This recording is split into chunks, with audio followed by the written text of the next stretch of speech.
Γεια σας και καλώς ήρθατε σε ένα ακόμη tutorial τσιγκελάκι βελονάκι. Σήμερα αρχίζω μια καινούργια σειρά tutorial για αυτούς που δεν έχουν πιάσει ποτέ τους τσιγκελάκι και βελονάκι στα χέρια τους.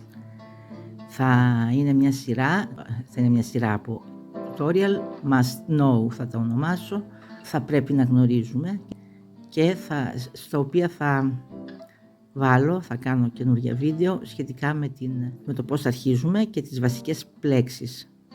Λοιπόν, αρχίζουμε. Όπως βλέπετε, δεν χρησιμοποιώ πολύ λεπτό, πολύ μικρό νούμερο βελονάκι, ούτε και πολύ χονδρό. Σήμερα αποφάσισα να το κάνω έτσι. Η κλωστή με το βελονάκι πρέπει να είναι πάντα να συμφωνούν. Παίρνουμε την κλωστή. Για τους δεξιόχειρες είναι αυτό το tutorial, έτσι. Είναι πολύ σημαντικό να παρατηρήσετε τη θέση που παίρνει το χέρι μου, γιατί υπάρχουν πολλοί τρόποι να κάνουμε τον αρχικό κόμπο. Ο καθένας επιλέγει τον ευκολότερο για αυτόν τον τρόπο, όμως για μένα, κατά τη γνώμη μου, αυτός ο τρόπος είναι ο καλύτερος, γιατί είναι ένα continuum, μια συνέχεια. Αρχίζεις και συνεχίζεις χωρίς να διακόψεις. Λοιπόν, παίρνουμε την κλωστή, την τοποθετούμε πάνω στον δείκτη του αριστερού μας χεριού, με τον αντίχειρα πιάνω την κλωστή, το ίδιο και με το μεσαίο δάχτυλο. Είναι σημαντική αυτή η διαδικασία για να μπορέσουμε να έχουμε την κλωστή σταθερή, για να μπορέσουμε να τη δουλέψουμε. Τοποθετούμε το βελονάκι από πίσω προς τα εμάς, το γυρνούμε έτσι και συγχρόνως, βλέπετε και με αυτό χρησιμοποιώ τα δάχτυλα που μου χρειάζονται τη στιγμή που θα δημιουργήσω, και χρησιμοποίησα αυτό το μέσο δάχτυλο για να μπορέσω να αφήσω τα υπόλοιπα δάχτυλα και να πιάσω καλύτερα, πιο σταθερά με αυτά τα δύο δάχτυλα εδώ την κλωστή, γιατί από εδώ και πέρα το μεσαίο δάχτυλο του αριστερού μου χεριού θα μου χρησιμεύσει να κινώ την κλωστή, όπως βλέπετε έτσι. Ξανακάνω για να δούμε καλύτερα. Τοποθετούμε έτσι το βελονάκι, το γυρνούμε, με τον αντίχειρα πιάνουμε καλά τη θηλιά και με το μεσαίο δάχτυλο του χεριού μας κινούμε την κλωστή έτσι ώστε να την πλησιάσουμε προς το βελονάκι, και με το βελονάκι παίρνω την κλωστή και την περνώ μέσα από τη θηλίτσα. Αυτό το ξανακάνω.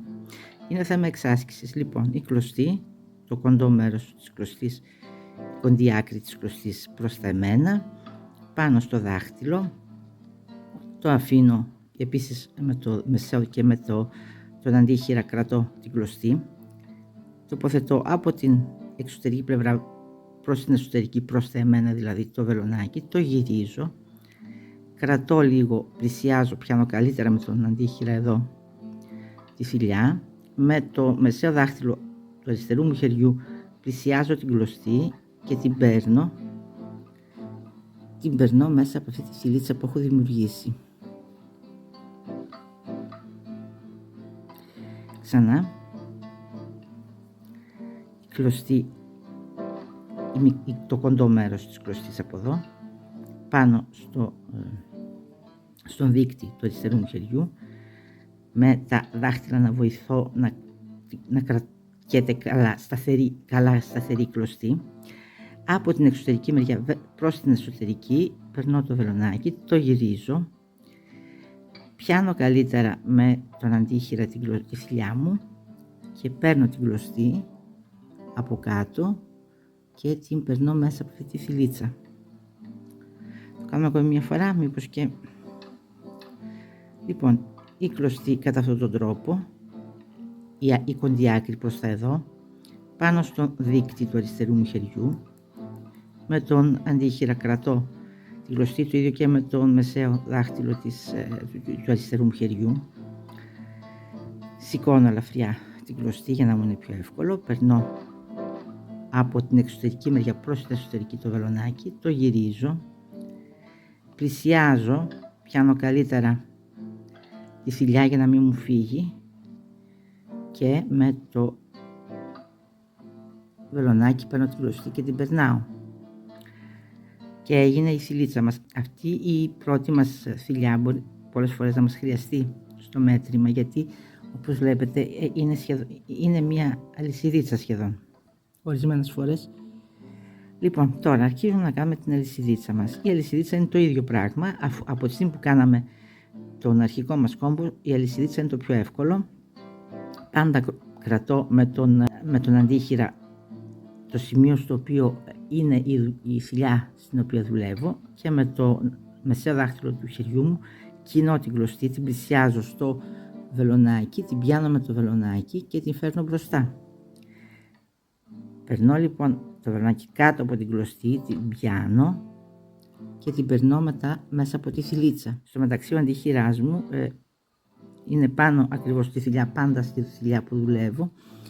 Με το τσιγκελάκι λοιπόν πιάνω την κλωστή, περνώ μέσα από τη θηλίτσα. Το βελονάκι το κρατώ κατά αυτόν τον τρόπο, είναι πολύ βολικό.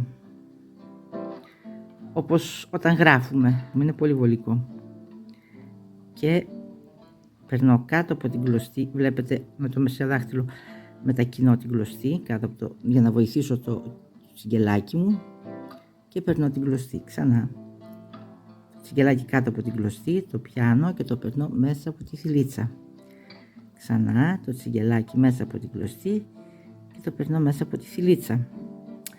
Τώρα είναι πολύ απλό όπως είδατε, το κάνουμε ακόμη μια φορά. Η κλωστή μας κατά αυτόν τον τρόπο πάνω στο δείκτη. Ο αντίχειρας βοηθάει, το ίδιο και το μεσαίο δάχτυλο.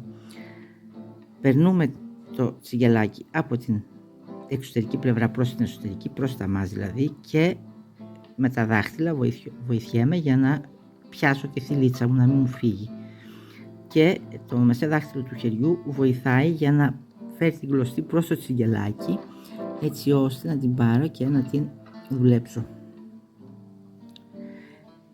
Αυτός είναι ο αρχικός κόμπος και αρχίζουμε την αλυσιδίτσα. Το τσιγκελάκι κάτω από την κλωστή, το παίρνουμε και το περνάμε μέσα από τη θηλιά.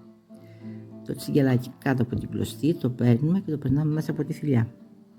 Το τσιγκελάκι κάτω από την κλωστή και το παίρνουμε και το περνάμε μέσα από τη θηλιά. Ακόμη μια φορά, το τσιγκελάκι κάτω από την κλωστή, το παίρνουμε και το περνάμε μέσα από τη θηλιά.